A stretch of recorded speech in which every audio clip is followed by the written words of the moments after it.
This an all-out blitz, real hard hits, them other podcast trash, we gon' make them all quit.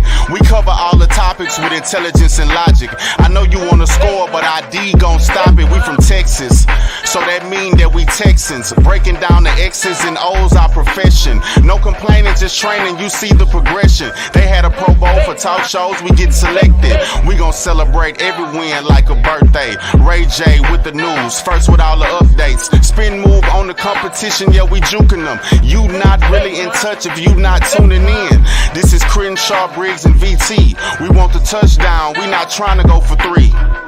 And it's best if you get up out the street, cause them bulls out the pen and they bout to stampede.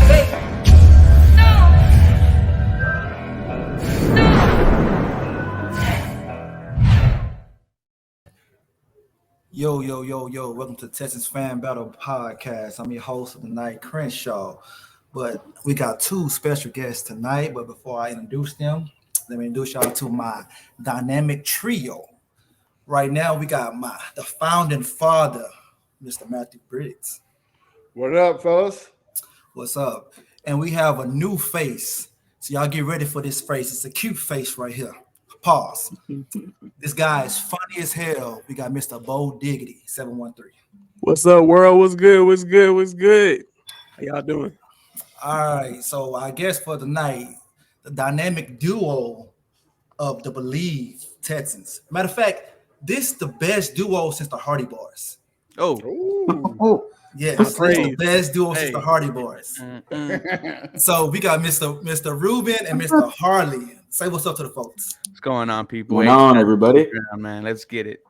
Hold on. First off, I want to appreciate some love for Crenshaw. Like, I didn't know he knew any WWE references. Like, gotta give it a clap out there. But I mean, Hardy Boys already go, and I can see that. But they give me more of a 3D vibe. The Dudley Boys, you know. Dudley Boys. Oh, my brother. Yeah, Testify. Get the table. Harley, get the table. Oh, man, y'all take me back. All right. So Texas had a game on Sunday, and Matt and Bo, we gave our recap on the game. So we're gonna kick it off to you, Ruben. What did you think of the game on Sunday against Denver? Fantastic. I said this was a big win for you when you talk about the Denver Broncos being on a 5-game winning streak, Super Bowl winning head coach and Sean Payton, Super Bowl winning quarterback and Russell Wilson, and for your defense to step up and create 3 turnovers in the second half. I mean, that is absolutely insane. This is, a game where we saw the offense do just enough and this defense really bring it home. And this is just a great win for this coaching staff as well. I think D'Amico Ryans is now, a lock for Coach of the Year. This game yesterday showed that the Houston Texans are legit. They can compete with the best of the best. And a bounce back week from, the crazy game against the Jaguars. Normally when the Houston Texans have the fate of themselves in their hands, they usually fold. So for them to win, I mean, it's just a great sign for this team for the future. And it's tough now. You have 5 games left. We have to start score watching the other 2 divisional teams, but great win for the Houston Texans. I agree. Harley, aka the lead, give me your thoughts. Yeah, I mean, basically the same thing. You hit the nail on the head there. The Houston Texans definitely got themselves a must-win victory. They control their fate for the rest of this schedule, the rest of the playoffs. And we all know it. They're 7-5. There's still quite a few games ahead of us. You got 2 in the end division with the Titans. You have a Colts game at the very end that everyone's looking forward to. We just got to focus on one game at a time. The Jets are a team that you can't sleep on them, all right? And I know a lot of people are like, oh, Zach Wilson is, the quarterback situation sucks. You're absolutely right, damn it. But you can't sleep on them. The defense is still elite. You still got Robert Saleh. He's still doing his thing with that defense. Sure, struggles media-wise with him, but, New York, who else is going to be magnified more than the Jets and the Giants across the NFL? So the Texans got themselves a must-win victory this Sunday, and they got to do it again. It's must win from here on out, pretty much. Agree. Matt, Bo, you have any more thoughts on the Denver game? My one thing is, we brought it up Sunday, but I still got to talk about it. One old dude, Singleton, when he put his hands on CJ when he started headbutting him, Davis Mills would have backed down. Deshaun Watson probably would have backed down. You finally got a quarterback that stands up for himself, and not just a quarterback, but I don't know if y'all saw the video, but you had Tank Dell come all the way from the end zone to come give him some peace. Like you finally got a quarterback, a leader that wants, that demands the guys that follow him. Like we never had that in the history of the Texans. We never had that. You can say J.J. Watt, Andre Johnson, but even D'Amico, but I don't think so. C.J. Stroud is a different type of cat, and I'm glad he's a Houston Texan. Yeah, and to piggyback about the game, it was just nice to see, them continue to fight. Like this Texas team continues to fight on and on and on. Like past teams, if it looks shaky, you can 100%. We could probably put 90% on it that we might lose that game. So it's good to see that this team, rallies together. They have each other's back. They make plays as a team. The whole swarm. It really entails about the team, about how great they can be. So, I was just happy to see them continue to fight and not give up. One quick thing I would like to add. Can we please quit going conservative? Like put your foot on the neck and just break it. Like I'm done letting these teams come back into games. Just keep being aggressive. Heart attack every freaking week, man. Every week. Yeah, it's been 8 straight weeks. Dude, who was it? Sean Pendergast did like the math. There's like 11 seconds. Decides all the games. Like, bro, crazy. Like can't be letting that happen. It's like you can't enjoy, your buzz. You can't enjoy being drunk because you're glued to the TV, and it's like you could feel your vein just beating and boom and boom. And thank God, most of the time this year, it's been a victory where you could just scream and jump up and down. But I remember the years prior where lost, and I just looked down and sat down and said, "Damn." Those Bill O'Brien teams, they just give up. They used to just give up, and that used to be so disheartening watching them teams. They used to just they be flat. They wouldn't come back. You'd be like, all right, it's over with. It's over with. Was it 2019? If we had this team in the playoff game, I think it'd be different. I don't think the Chiefs run out of fireworks, bro. Like, I think we put a bigger fight. I don't think C.J. Stroud goes quiet like Deshaun Watson. I think Nico Collins makes more moves, unlike DeAndre Hopkins. You just got a team that's full of fighters, and again, it's rare to see. Back. That Hopkins comment was suspect. It goes back to the as a team. What? Stop being so cute. Like you said, put your foot on the gas and go. Stop these trick plays, these little fake punts. Because that fake punt in that game, which I know I'm bringing up old history, but that fake punt killed us. Right. Look at the Chiefs. That was just bad momentum swing. After that, it just went downhill. So stop being cute.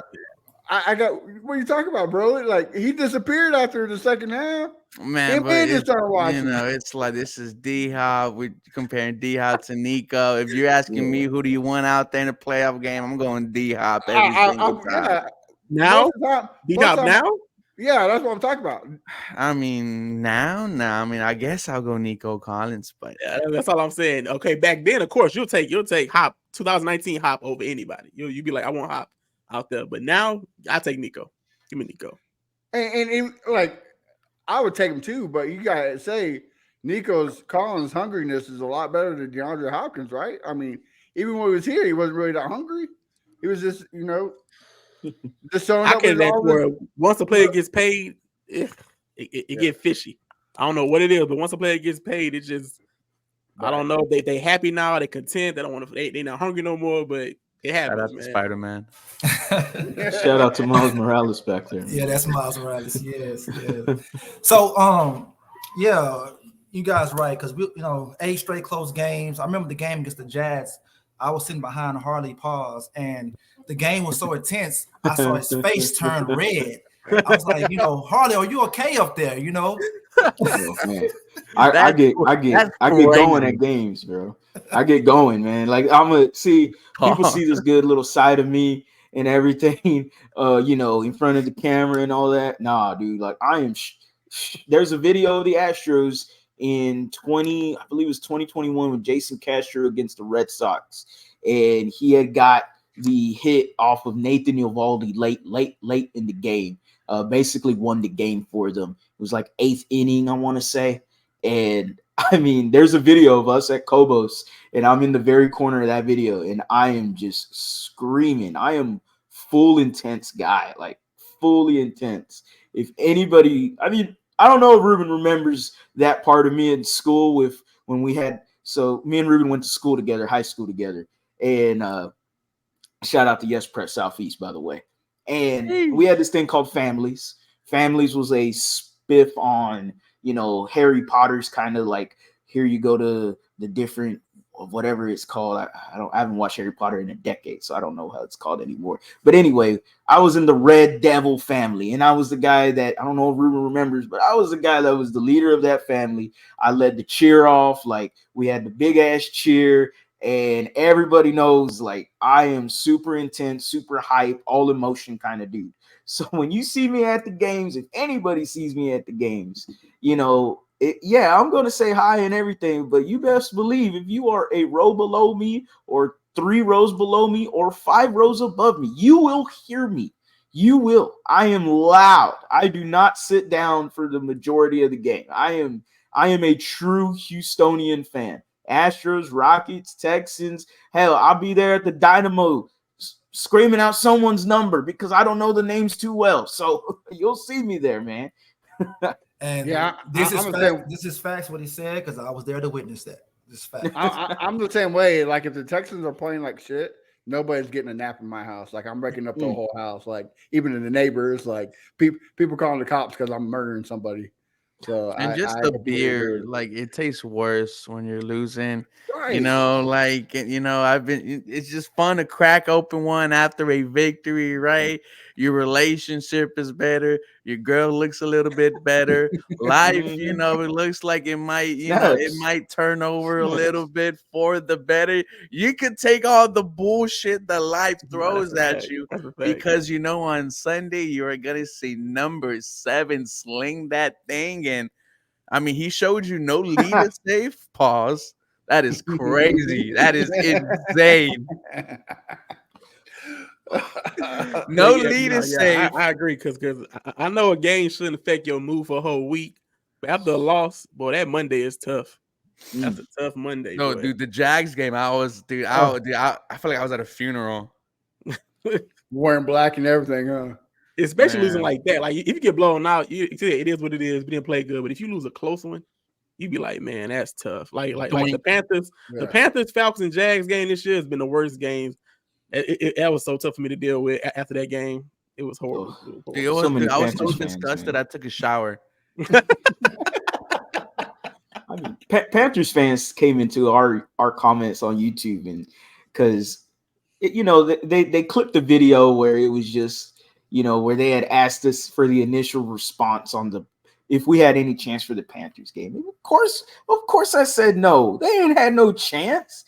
Like everybody before the game is saying the Texans are going to whoop the Panthers' ass. But because me and Ruben got clipped and said that they had no chance whatsoever, then everybody, as soon as that game ended, we had people immediately, like Texans fans, immediately. You can't tell me that thing isn't in the draft, bro. So you already praying on my downfall, on this team's downfall? Come on, man. As soon as the game was over, man. Come on, man. And what made it worse, Jonathan Stewart, old Panthers running back, was on that podcast. So he retweets it. It gets some traction. It's like, bro, how can we talk so much mess and then lose? So, me and Harley got real humble after the Panthers game. We were like, we're just going to respect every team. But now I'm starting to feel that confidence in me again, that shit talking in me again.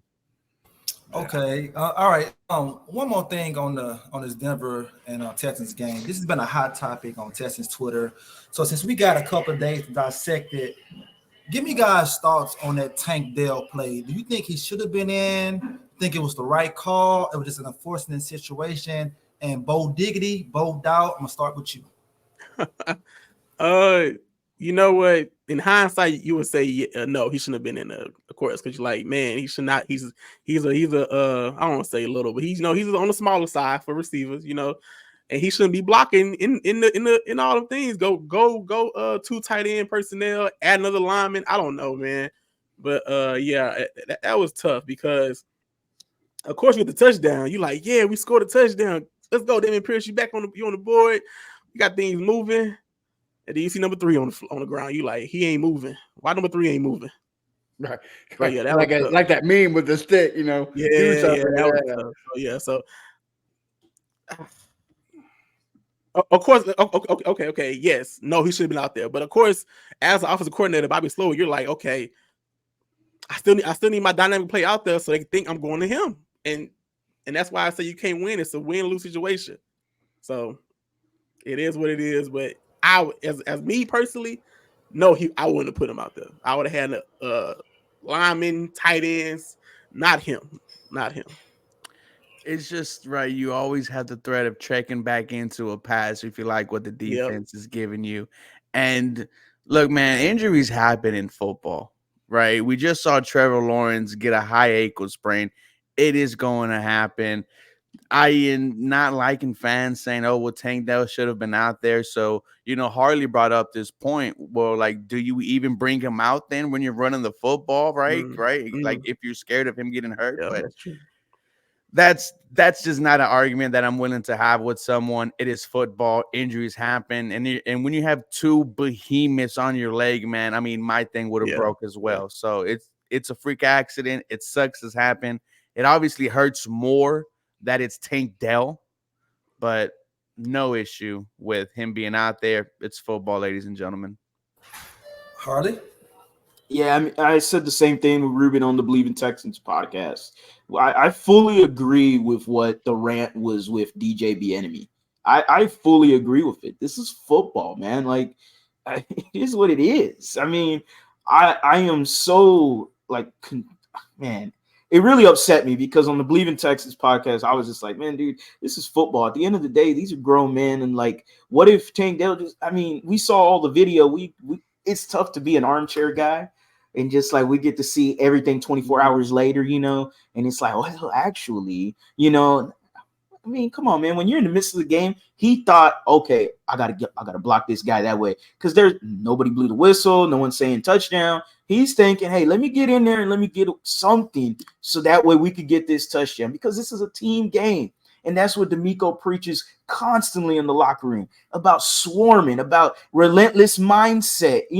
Like we cannot backtrack ourselves to say, oh, well, he can't do that. Like Bieniemy, his rant on Paul Gallant show, absolutely perfection because anybody, like Ruben just said, anybody would have broke their leg on that play. The big ass dude gonna land on your leg like that, it's gonna snap it too easily. So, like Bieniemy said, every Texans fan out there, you'd rather have someone else's leg broken than Tank Dell. Just say that. I mean, there's nothing wrong with the statement. Apparently not. We'd like to have someone else's leg broken instead of Tank Dell. That is exactly what Texas fans want to say. And Mr. Briggs, what you got? Yeah, I mean, every fan's gonna say that, right? They're gonna be like, "Oh, he shouldn't be in there." But like, if you're a true diehard fan that actually covers it, like Ruben, Harley, Bo, Crenshaw, myself, we know like that's not the case. Like you're going to have to play, and the Texans receivers are what I think they're top 2 in blocking. Like the receivers by themselves, like they win most of their blocks. So why not have, especially Tank Dell? Like he's a small dude, but he wins a lot of his blocks. So like a lot of the big plays, on the run plays, is because of him blocking down there in the secondary. Like he is a crucial part. Again, any given Sunday, it happens. Who thought Joe Theismann was going to get his leg snapped? Who thought Alex Smith was going to get his leg snapped? Like it happens. Every game, there's at least one injury. So we can't just sit here and say, oh, he shouldn't played. Well, good thing they're not head coaches because then we'd probably still be 1-16. Like it's dumb to think that. So yeah, that's my thoughts on it. All right, let's go off into some Texans news. So the big news today, we have a cornerback named Derek Stingley on Defensive Player of the Week. Now, my question to you guys, do you think he deserved it? Do you think our own player, Will Anderson, got snubbed, or it was the right call? And I'm going to start off with you, Mr. 713 Ruben. I mean, you got to go ahead and give it to Derek Stingley. He absolutely just deserves this award. And then just think about all the stuff he's overcome. You had a majority of people calling him a bust, and for him to come back and go on this tear, 4 interceptions in the past 3 games, and 2 of them, on Sunday against Russell Wilson, who in the previous 5 games during that winning streak did not turn the ball over, did not throw an INT. And for Derek Stingley to have just an impact like this, it's insane. And what's crazy is that every time he goes down, dude, I really do hold my breath. I'm like, please get up. And, he's getting up. So shout out to Derek Stingley. It does suck that, the guy he beat was Will Anderson Jr., who had a fantastic game himself. But Derek Stingley deserves that Player of the Week, man. Shout out to him. I'm going to go ahead and say he gets another one, dude. Damn. All right. I love it. Okay, I like it. I like it. And Harley, what you got? Yeah, basically along the same lines. I agree. I think Derek Stingley deserved it. I think the highlight play alone of the elite awareness, elite ball skills, just grabbing that damn interception away from Cortland Sutton and Russell Wilson going, what the hell? Who did just came into my shot right there? Derek Stingley, number 24, absolutely fantastic game from him. Credit, though, to Will Anderson. Did get that pass deflection for one of his interceptions. Will Anderson had a fantastic game, too. Hey, I'll take it. The number 1, Derek Stingley, and in second place was Will Anderson. Hell yeah. I'll take that every day of the week. I'm not accustomed to that as a Texans fan for the last 2 to 3 years. Like, I still got some hurt left in my heart from those past years. All right. That hasn't gone away. That trauma is still in the back of my mind. That's why I question some things sometimes as a Texan fan. But ultimately, this is a deserved win and a deserved award for Derek Stingley. Bro, I be thinking if this is real life, man. I'm like, dude, just a couple of months. Dude, this time last year, I kid you not, season was already over. We were talking about, are we going to pick number 1? I was looking at the free agency list every single week. Who could we potentially pick up? Man, what a time. Mock drafts after mock drafts after mock draft. Yep. Watching college football very closely. Right. Yeah. All right. So the Texans added Adrian Amos, how you say his damn name, and Davion Davis. So Bo Diggity, how do you think those guys will help the team come Sunday? Y'all might feel looking at me crazy, but who is Davion Davis? I know Amos. Who is Davion Davis? Who is that? I believe he got some burn on what is before, correct? Yes, he did. He played with the USFL previously. He was also on this roster before. He got injured with us. He actually looked half decent in preseason. I know that was like, of course, a lot of Texans fans find their sweethearts in preseason all the time. But Davion Davis, I guess, was one of those sweethearts. He did end up getting hurt. I believe it was 2 years ago. I don't remember the exact year, but I mean, there's not a lot on him. So, and he also came from the Browns and Cardinals too, didn't he? Not? Yeah.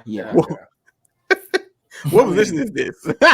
Wide receiver. He's a wide receiver. Should have started with that. Receiver. Okay. He's a wide receiver. Him so much. I don't know. I don't really know nothing about him. I can't really tell you anything. But as far as Amos, I feel like that's a great pickup. For one thing, as much as I hate to say it, Jimmy Ward is very fragile. I don't want to say not fragile, but I don't know if they have him on a game count or whatnot. But he's missed some games, and then they'll put in what's his name, Houston Carson, which isn't a bad player, but I be holding my breath sometimes when I see number 30. Right, I think he's number 30. Mm-hmm. Yeah, I think he's number 30. Yeah, I be holding my breath sometimes when I see him out there. I be like, okay, do you know what you're doing out here? Because sometimes he look a little lost, but he has made some plays. But I think Amos will come in and help us tremendously. Give us a lot of depth in the secondary. Okay. So Dalton Schultz came back to practice today. Matt, I know. How do you think Dalton's going to help this squad on Sunday? Do you think they're going to go 2 tight end sets with Brevin or no? I mean, yeah, with Tank gone, you're gonna have to throw as many packages as you can, right? Like he's another weapon for you. Brevin Jordan's been good since he's been gone, but adding Dalton Schultz and Brevin Jordan just makes it better. So yeah, having Dalton Schultz back is and we've seen it before when the play breaks down, he's a security blanket for CJ. And the last couple of games, I don't know what the deal is, but the play has been breaking down a lot. So it's always good to see his security blanket right there. So yeah, big props for him coming back. We definitely need his red zone presence as well. Already. And then Mr. Reliable, I believe he's played every game as a Texan, I think. I could be wrong, but John Weeks nominated for the Walter Payton Man of the Year. Shout out to John Weeks on that. We all agree he deserved that, correct? Yeah. Oh yeah, 100%, yeah, man. Yes. 100%. All right. So, Matt, you got anything else on Texas news? Other than your favorite kicker is still active, Fairbairn's still out. So it looks like an Amendola. So we got Amendola another week. Yeah. Bro, seeing Fairbairn in the top 10 percentage all time was crazy. Mm-hmm. I don't want to hear no more Fairbairn slander. Yeah, no, I don't. Yes. There was he's overpaid and all this stuff. I love his contract. Okay. I love his contract. A lot of it's now. It's like a lot of those people are quiet and going, man, when's Fairbairn coming back, man? Hey, Amendola though, I will say that man's got a clean lineup in terms of his haircut, man. I saw him. I saw him last week when he missed the 58-yarder, the doink.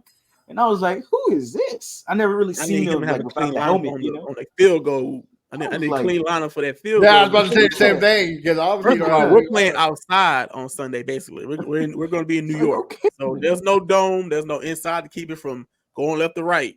You're gonna have to really be on your A game, Amendola.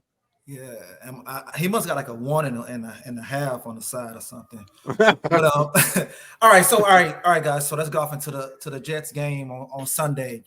So this game is, it got a lot of familiar faces in this game, with D'Amico, Robert Saleh. We got a lot of former players there. I think George Cashman played there, Rankins, Hewitt, Amos. I mean, it's a lot of familiar faces in this game. I want to start off with you, Mr. Rueben. What are the keys to victory in this game? I mean, the key is don't commit a turnover, right? You need to play clean football. CJ Stroud has done that. This Jets defense is legit. Quinnen Williams, one of the best defensive tackles in the NFL. He could ruin your day. You need to strike at this Jets defense quick. That's what our guy from Believe in Jets told us. That's how you attack this defense. Don't let them set up and try to dissect your play because they will. They're that good. But also, there might be a lot of rain that day as well. I think it might be 50% chance. They need to figure out this running situation. They need to figure out who is going to be RB1. I know Harley's about to go off in a second on a rant about Dameon Pierce, but you need to figure out who is going to be RB1 and how these carries are going to be split. Okay, and before Harley, you go on your rant and tell us the key to victory. Do you think CJ passes over 200 yards? Granted, the Jets haven't given up 200 yards in almost 2 years. That's a great question.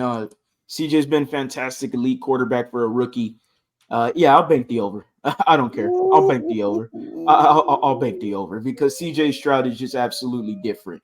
And we've seen it continuously. And why am I going to doubt a rookie quarterback that is playing at an MVP elite level. He is a top 5 quarterback play level quarterback right now. It is absolutely insane what we're watching. We'll never see it again, probably. Like this is it's crazy. And to believe that he's wearing that battle red, steel blue, and Liberty white every Sunday just gets me more excited as a fan. So absolutely, I'm hitting the over on 200 passing yards. So CJ's gonna no, never mind. I ain't gonna say that. I got to think about what I had to say right there. Do anybody know if you played in the rain at Ohio State? Anybody got footage of that? No. I think he did have a rain game. They played he had a snow game for sure, and kind of the same. What team he played? Yeah. Okay. Damn, okay. Who the hell they played? I forgot.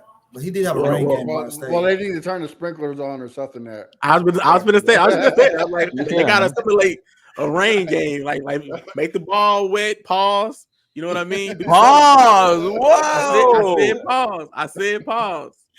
Some. For real. All right. Before Harley breaks down his or goes into his rant about the breakdown of Singletary, Crenshaw, last time Harley and Rueben came on, you gave the hot take of Singletary being the number one back, and all three of us like, nah, there's no way. And then here we are. Go ahead, Rueben. I'm hard. I didn't mean to steal your thunder. Go ahead, brother. No. I was snapping along, man. Go ahead. Yeah. No. All right, man. It's just so whenever I'll think about it this way. I'll go back into the past when Crenshaw had mentioned it, and immediately I'm thinking, what's going on here, man? I mean, I'm thinking Dameon Pierce, what he did with the team last year, and I thought of it like, okay, we're getting a Gary Kubiak, Shanahan scheme. We've seen numerous amount of running backs flourish in this scheme. Hell, I saw Justin Forsett went from absolute nobody to Pro Bowl running back with the Baltimore Ravens. Hell, he had a solid little year as a backup with us and the Texans. Though Lions Thanksgiving game he was down, but touchdown anyway. So I'm thinking of it like, okay, hell, I saw Ron Dane, damn it, run the football well in this scheme. So I'm thinking Dameon Pierce. What's Crenshaw talking about? Dameon Pierce finna eat, and I'm going, this man don't look the same. I'm like, you know what? I'm gonna get into the same Texans fan dialogue.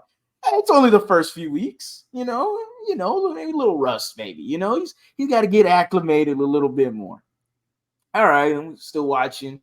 All right, nothing happening. Then he gets hurt. Okay, Devin Singletary comes in, and from what we saw, the little bit of Devin Singletary, we're like, I'd like to see a little bit more of that. I'd like to see a little bit more of that on my plate.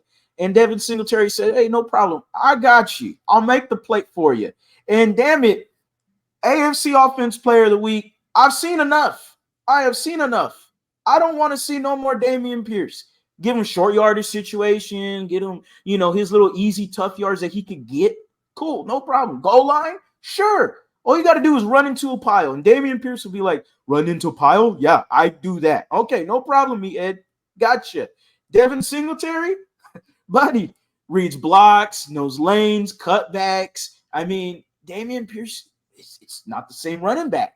And it's unfortunate because, damn it, I had some goddamn money on this dude. Yeah. And he's losing me some money.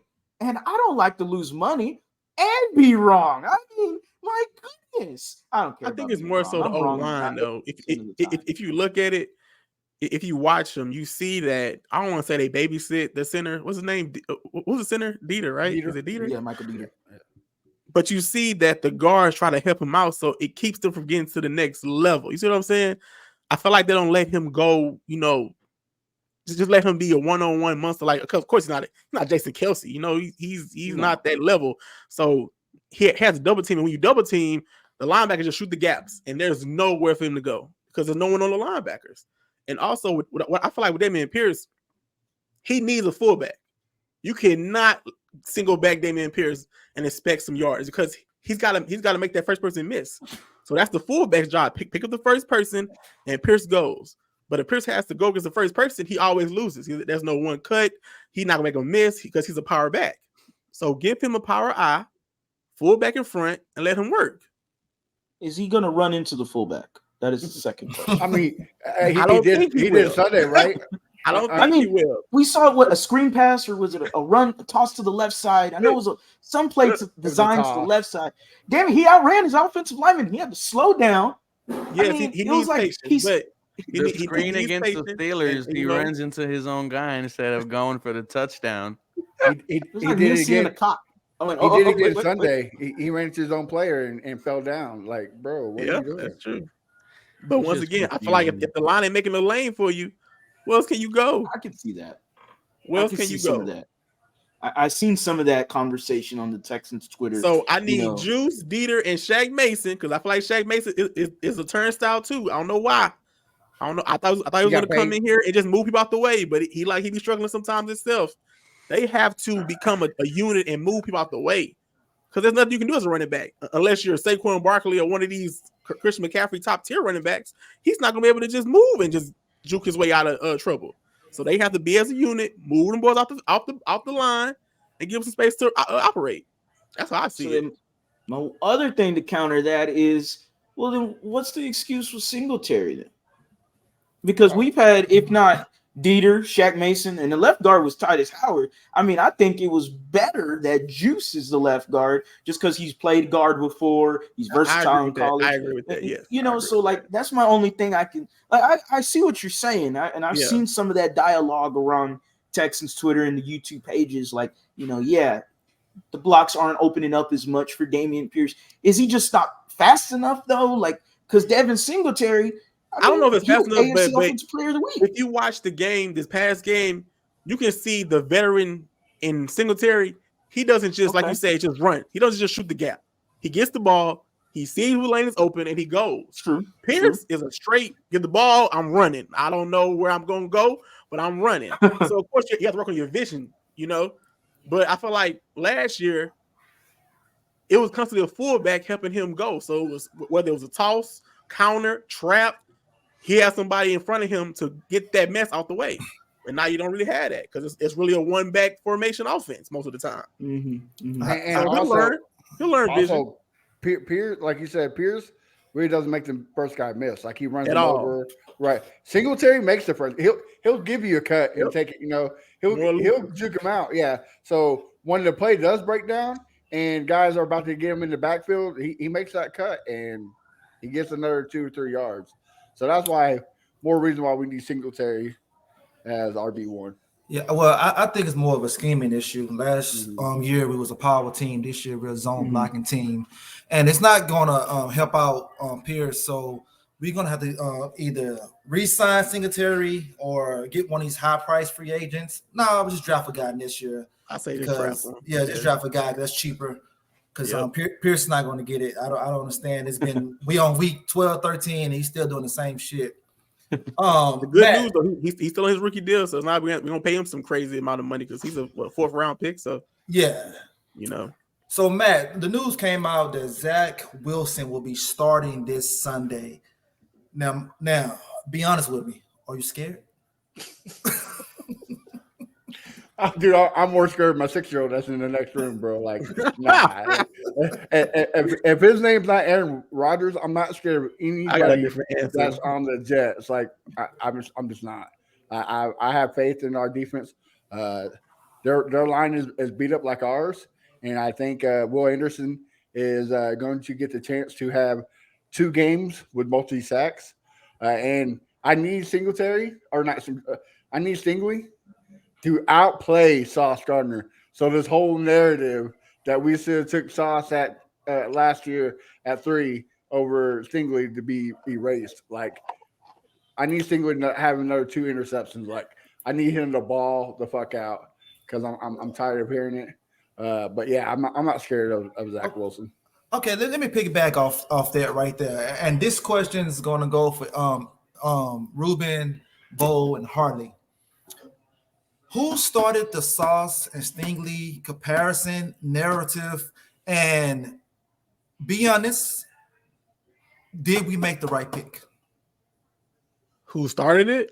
Who started? Because right now it's beef. Every time Sauce does something, they come at us. Every time our guy do something, we come at them. Who started that? Like, do That's you a guys good remember question. who It's started been that day right since there? they were both I feel like it's been the drafted. Jets. I feel like it's the Jets fan base because every time I hear Jets, like, thank you for taking Sting and not Sauce. Every time I've never told a Jets fan we should have took Sauce. I've never heard a Texas person say we should have took Sauce. All right, it's always Jets fans saying we got Sauce. They took Sting. They should have took Sauce. We got the good one. And even analysts, they be like, the Jets got Sauce Gardner. Sometimes you think the Texans who they should have got should have got Sauce and Sting. So I think it's more of a Jets New York thing. I don't think we started that. Ruben?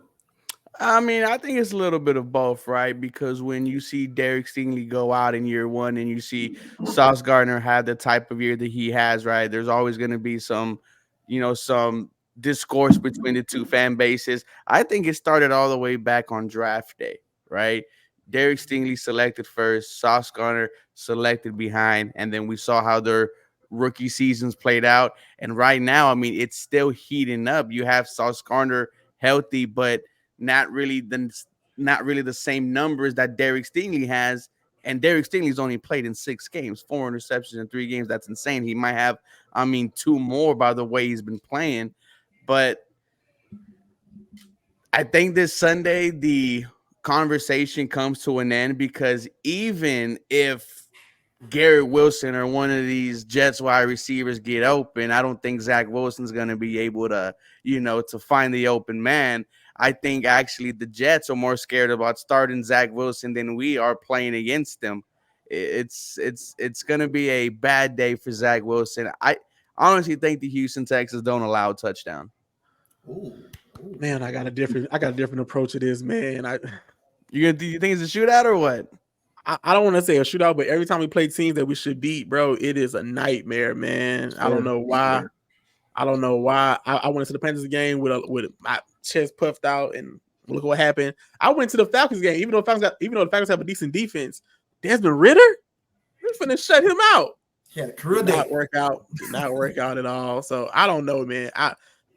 I feel like we get every team's best shot when they play the Texans. I don't know why you think we won so many Super Bowls in the past or whatnot, but when they play the Texans, I feel like everybody come with their A game, or the Texans play down to the competition and make mistakes. I don't know. I'm just praying that it's not one of those games, and I'm overthinking it. I'm praying I'm overthinking this.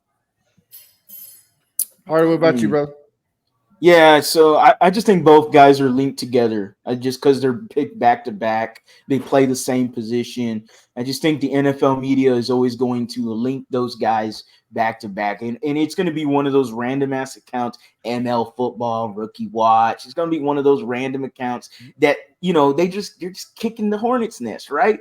They're kicking, whether it's the Jets, whether it's the Texans. It was, I would say, initially, just the play of Sauce Gardner playing at an all-pro cornerback level in his rookie year. And then you're looking at your corner and you're going, he's hurt, and it sucks because when he's on the field, damn, he looks pretty damn good. Nobody throws his way. And when they do, we just saw a little glance of what happens when you throw his way last Sunday in Denver. And Russell Wilson found out for the foreseeable future that he should never throw towards Derek Stingley's way anymore. And the rest of the NFL got put on notice that, Stingley, he is here. He is healthy from what it looks like. And damn it, he's going to play in an elite corner.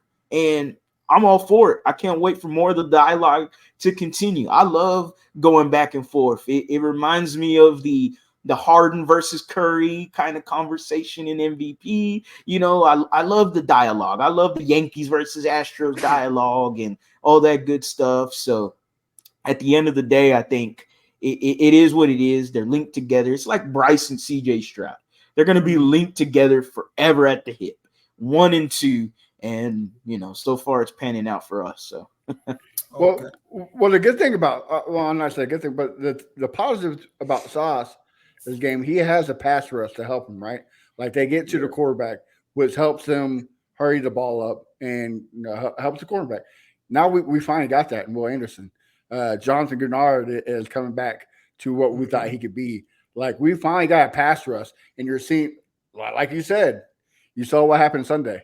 He had 2 interceptions. Yeah, one interception was, like you said, the play of the game. Like everybody in the stadium watching the game thought that was a touchdown. It was wide open. He was going to cook it, and then all of a sudden, 2-4 comes out and just snatches the ball out. So yeah, I just think you're going to see more great things from Stingley. Okay, I want to correct myself. I said 200. I meant to say 300 yards. They haven't allowed in almost 2 years. So Harley, do you still think CJ gets going to break that record, or is it going to be under 300 yards? Now his game average is 295 yards. So he goes over or he stays under. Why am I thinking about it? I don't care about being wrong. Hit me with the over, damn it. We're breaking the damn records. He's breaking all kinds of records. He's got his name already in the Hall of Fame in terms of rookie statistics and rookie memorabilia. Throw it in there. Who cares? So you're saying over 300? Over. Why not? He needs 168 yards every game from here on out to break Andrew Luck's record. Easily accomplished. And he's 250 on Price Picks, so I'm gonna take the over on that as well. This man looked at it real quick on his phone. Wait a minute. Let me see what he's cooking. So with that being said, Ruben, give me a score prediction. I'm gonna go 21-9. I'm gonna stick by what I said. I don't think this Jets offense is good. It is actually downright horrible. The pass doesn't work. The run doesn't work. And this defense is finally healthy, right? This is the first time all year last week where you get to see your starting secondary. Will Anderson looks like he's about to come into his own. You have Jonathan Gennard. Don't forget about me. I still had a sack last week. I think this defense is about to turn it up. I think the addition of Adrian Amos is going to also help as well. I think he does play on Sunday, the familiarity with the Jets offensive scheme and just them in general. But I think it is going to be a great game for this Houston Texans team. And CJ Stroud said it himself. He likes being the villain. And go ahead and beat a team that you should beat. And let's start looking at who else we need to beat, because AFC South, baby, it's wide open. It's wide. Yeah, that's right. It's wide open. Bo, what you got? For my prediction, we always have some weird scores. There's always some weird number. I'm gonna say 26 because we missed field goals. I mean, we go for 2 or something. So I'm gonna say 26 Texans and 13 Jets. 26-13. The lead. I'm looking at 24-12. I don't think the Jets are going to score a touchdown. They've struggled all year to throw the football consistently. Obviously, we all know the roulette wheel of quarterbacks that they've gone through. Rami Lavi, who Ruben mentioned earlier, for podcast for Believe in Jets, In-Flight Snack.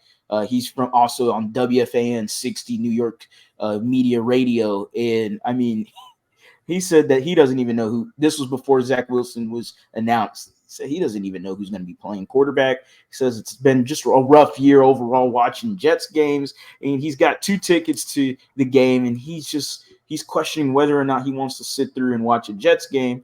But he likes to watch the Houston Texans play and CJ Stroud and company. So if you got your own fan base already, like, man, I don't even think that they have a chance. I'm going to go 24-12 Texans. I don't think they score a touchdown. And screw it. Yeah, I'll double down on over 300. Why not? Let's do it. Already. And Briggs? So you got Derek Stingley versus Sauce Gardner.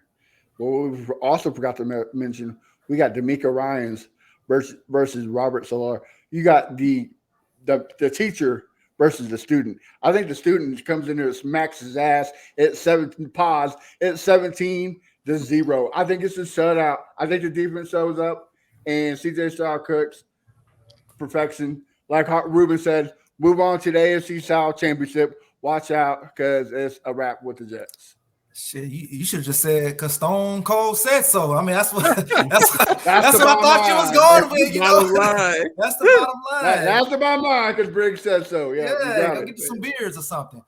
I'm with you guys on the Jets offense has been ass all year, so I'm gonna go with the Texans. I'm gonna go Texans 24. I'm gonna give Jets 10. I'm gonna give Jets 10 points. So 24-10.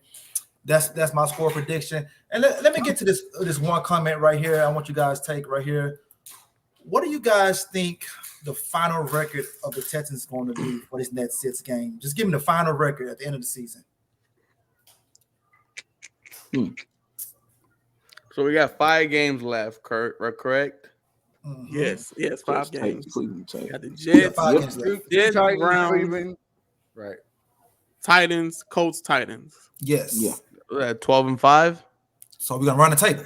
You have to run the table if you're thinking about AFC South. You have to run the table. You cannot lose a game and have the Colts win one or Jacksonville win one, regardless if Trevor Don't get my Lawrence hopes is there up, or not. man. Don't get my hopes up, man. Well, I mean, you got to look, right? So Jacksonville, they play the Browns this Sunday, and then next week they play the Baltimore Ravens. Yep. And the Colts, they have a kind of easy schedule, but they run into us at the end of the year. So if we run the table, they potentially run the table. We're going to be battling for the AFC South Week 18 in Indianapolis.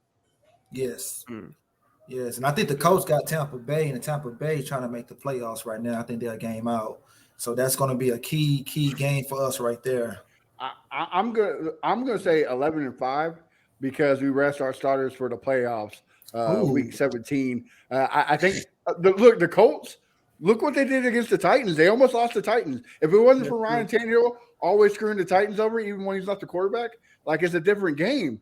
So I think the Colts are finally coming down to earth and injuries, right? I mean, every team is getting more hurt every game. Yep, every week. Yep. Right. So I think the Colts are going to lose at least 2. I think they're going to 4-game winning streak right now. Right. Are you really think you have faith in the Colts after that Titans game? Not that I have faith, is they showed that, time and time again that they can win football games. Right. And has become shown to be the next also great young head coach in the NFL. And if you watch 100. the game, Gardner Minshew was doing things he hadn't done all year, which was push the ball down the field. If he taps into that, I mean, I see at the Bengals, against the Steelers, at Falcons, home against Raiders, and home against us Week 18. It's very easy for them. It's very easy. So, I mean, I like that 14% chance of winning the division, man. It's just going to be – we have to start score watching. Yeah. I think the Colts – well, you're right. I think they have a positive future, especially if AR comes back healthy. Shane Steichen is a genius when it comes to the offensive side of the ball, but I think the Steelers can sneak one in. The Buccaneers, they can sneak one in. I just think they're going to kind of come down because you're right. They've been on a 4-game win streak, but just like us, they had a pretty easy schedule. So now you got teams like the Steelers and the Bengals. Brownie beat the Jaguars. So you never know. You never know. I still take the Texans 11-5 because they're sitting the starters week 17. 18, whatever you want to call it. I'll say this. I said it on Texans Fan Battle as the hot take. I thought 9-8 was the original prediction. And I had us actually going into the last game against Indy for the division, and I had us losing because it's a full circle moment. Because last year it was supposed to be, you're supposed to lose the game, and you won it. And then this year it would have been a full circle moment. Now you need to win the game, and you lose it because that's Houston sports. It's just heartbreak Houston 24/7. But this Texans team is absolutely different. CJ Stroud and DeMeco Ryans and company. I'm kind of riding with Ruben here. I really am. I think they can run the table. I think they can. Good. And why not? Let's do it. Let's go last game of the season where we play the Indianapolis Colts, and let's have it for all the marbles on the table. And the reason I had us losing to the Colts in my hot take prediction is because I thought we would beat them in week 2. And since we didn't beat them week 2, and I don't think a lot of people mentioned it, maybe I'm pulling too much here, but Pat McAfee had CJ Stroud on his podcast, on his YouTube, ESPN actually now. Damn, he's gotten so big. Pause. And I didn't even think about it. And Crazy. And he had mentioned that near the very end about, hey, be careful with my Colts and whatnot. There's a different face. It was a very serious face with CJ Stroud when he talked about the Colts. like very serious. Does he? Since we know so much about CJ Stroud and his characteristics and his mannerisms, like, does it feel like he took that loss, really to heart, and he's like, man, I can't wait to face these Colts again. Maybe I'm pulling too much. I like doing that. I like it. Dude, how long was he upset about that interception against the Patriots? Exactly. There we go. Yeah. Like, these are things that we've seen from him constantly. Go take a look at that little clip video with Pat McAfee.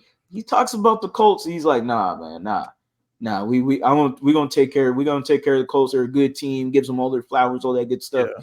He was really serious, and so let's ride the table, man. Let's go with it. 12-5. Let's win this damn division. Come on now. H-Town back on top. Okay. All right.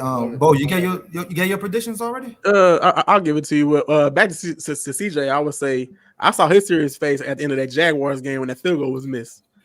I'll never forget that face. He was pissed. You could tell. You could look at his face. He was pissed.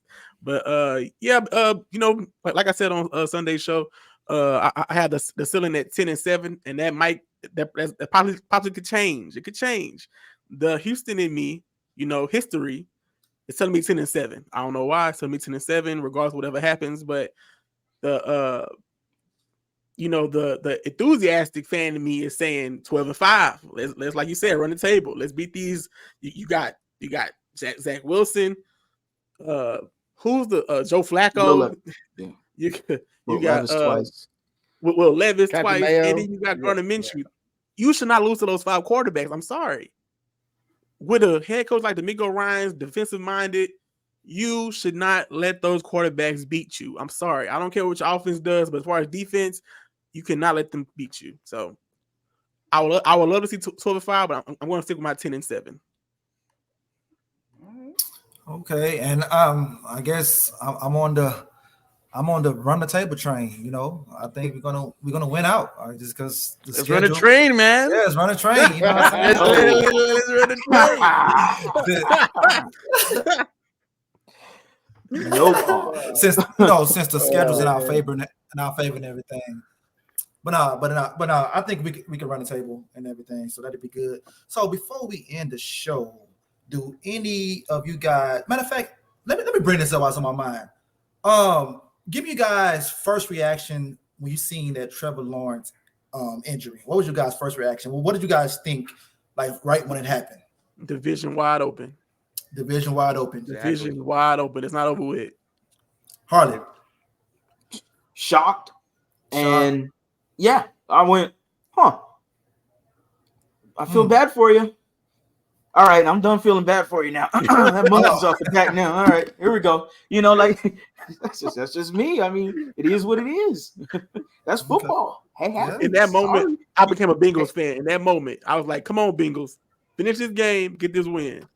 I was Bengals. Now. I was a Bengals fan when kickoff started, so I agree. Yeah. I mean, my issue is like it shouldn't have been that close to the game to begin with. No. Come on now. Come on, Jacksonville. Like I'll give them their credit. Like they were 8-3. Come on, or 8-4 and whatever. Like, come on, man. Like there ain't no way Jake Browning should be competitive with you in a shootout with Trevor Lawrence. But you know what? Primetime games do that though. Primetime games, I know quarterbacks act differently at night. I don't know what it is. As much as they hype Trevor Lawrence, you don't tell me Jake Browning's supposed to be in a shootout with him. No, man. Come on now. I'm gonna pull a Crenshaw and I'm gonna say game film. There's no game film on them. Like so, I mean, there's a plus to Browning. Like the Bengals can throw everything out there because the Jaguars can't cover it. So I think they had a little upper hand. But you're right, Harry. That 8-3 doesn't matter what it is. You got your game plan, and you got to adjust, and you got to be 8-3 team and not let Browning beat you. So I agree. All right. So, okay. So, before we end the show and you guys let us know where we can find your content, I'm going to say that I know you guys are younger than me, Harley and Rueben, but I look at you guys as OGs in content creating and everything. So, I know you guys on here last time I gave you guys flowers. I'm giving you guys flowers again. Ruben, you built your channel up. You doing your thing. Harley, you built your channel up. You doing your thing. Breakdowns, the whole 9 yards. So earlier I called you guys the Hardy Boys. I'm going to call you guys the New Age Outlaws. Oh, Oh, you didn't know? Oh, that's It's high the praise right ROADDOGG. What's Hey. going on? Okay. hey. New Age Outlaws. So Ruben, tell the folks out here where they can find you. Great work at. Yeah, so man, just on YouTube, type in 713 Houston Sportcast. Almost to 9,000 subscribers, about 130 away. You can find me and Harley on Spotify. Believe in Texans. We do a fantastic job there. 53 episodes in. Also this Monday, I will be hosting the post-game show on Bleacher Report, win or loss. So guys, check into that as well. And then shout out to my AFC South Roundtable where I now know a lot about the other teams. That's why I was able to give you some insight about the division race. But that's where you can find me, man. Hey, thank y'all so much for allowing me to be on here. Y'all got something going, man. Keep it up. All right. And Mr. Harley Lee, tell us folks where they can find your great work at. Yeah, you can find me at @TheLead_Houston anywhere on social media. Make sure to subscribe to the YouTube channel, man. We're on the road to 5,000 subscribers. We are less than 60 subscribers away to 5K. So again, I appreciate everybody that has liked, commented, subscribed, and all that great jazz. Like Ruben said, you can find us on Believe in Texans podcast anywhere where you stream all your podcasting platforms. Again, that's Believe, BLEAV, Believe in Texans. And again, like Ruben said, man, I appreciate y'all having me on. Thank you for setting us up, scheduling, and I don't mind doing it again sometime. All right. And Bo, tell the great folks where they can find your work at. You can find me on all social media platforms, the same name, Bo Diggity 713. I'm on Instagram, X and TikTok. So yeah, that's where you can find me at. All right, Mr. Bridge, let the folks know where they can find your work at. Yeah, you can find me at A1 Day 1 Texans, also at fanbattlesports.com, where I write some articles about the Houston Texans. But yeah, guys, like Ruben and Harley said, make sure you like and subscribe to their channel. It only takes one click to support their channel and to support ours. So it goes a long way, what most people don't know. So if you like the great work all of us are doing, some great work, go ahead and support us by hitting that subscribe button. All righty. And you can find me at Fifth Crenshaw on all social media platforms. Guys, great episode tonight. And let's get this win Sunday against the Jets. Matt, we out. They had a Pro Bowl for talk shows. We get selected. We gonna celebrate every win like a birthday.